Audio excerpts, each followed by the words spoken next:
Hello বন্ধুরা, কেমন আছো? আচ্ছা, আমি তোমাদের কাছে না একটা কথা খুব জানতে ইচ্ছা করে জানো, তাই আমি তোমাদেরকে জিজ্ঞাসা করছি। আচ্ছা, খাটটা আদপেই খাট, শোয়ার জায়গা, নাকি ডাস্টবিন, বই রাখার র্যাক, জামা কাপড় রাখার আলমারি? বলো তো, আমি বুঝতে পারি না। এই ধরো আমার ছেলেটা পড়তে বসেছে, পড়ার তো খাট ছাড়া হবে না। যতই বলো চেয়ার টেবিলে বসবে না, খাটেই বসবে। খাটে বসেই ওর প্রথম পড়তে বসেই কাজ হলো পেন্সিলটা শার্প করা। তারপর সেই পেন্সিলে যে শার্প করার পরে সেটা ফেলবে কোথায়? আবার ফেলতে কি বাইরে যাবে?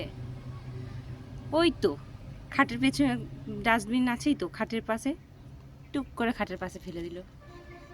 একটু কাগজ ছিঁড়েছে, সেটা ফেলবে কোথায়? দুবার এটা আবার ডাস্টবিনে ফেলতে যাবে? টুক করে খাটের পাশে ফেলে দিল। তারপরে এই ধরো ড্রয়িং করতে বসেছে, ড্রয়িংয়ে পেন্সিলের যে র্যাপারটা থাকে সেটাকে ছাড়ানো হলো, ছাড়িয়ে সেটা ফেলবে কোথায়? খাটের পাশ আছেই তো, ফেলে দিলেই হলো। টুক করে সেখানে ফেলে দিল। খেলনাপত্র বাইরে থেকে যা কিছু নিয়ে আসছে, খেলছে খাটের ওপরে, তারপর ফেলবে কোথায়? না, খাটের পাশে। ওটা ওর ডাস্টবিন। পরিষ্কার করার জন্য তো মা আছে, পরিষ্কার করবে।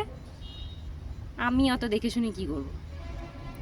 তারপর এই যে পড়া হয়ে গেল, বইগুলো কে রাখবে? মা রাখবে। বিছানা জুড়ে সাজানো থাকলে একবারে বই মেলার মতো।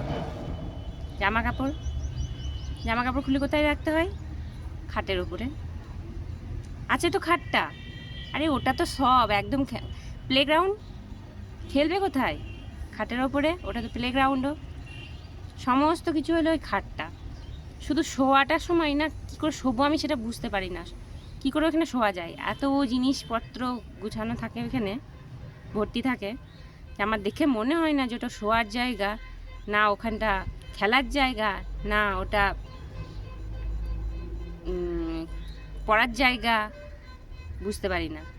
আর খাটের নিচটা তো ডাস্টবিন ছাড়া আমার কিছু মনেই হয় না, শুধু নোংরাতে ভর্তি। সকালে পরিষ্কার করে যাও, আবার রাত্রিবেলা সারাদিন চলে গেল, পরের দিন আবার সকালবেলায় দেখো ডাস্টবিন হয়ে গিয়েছে।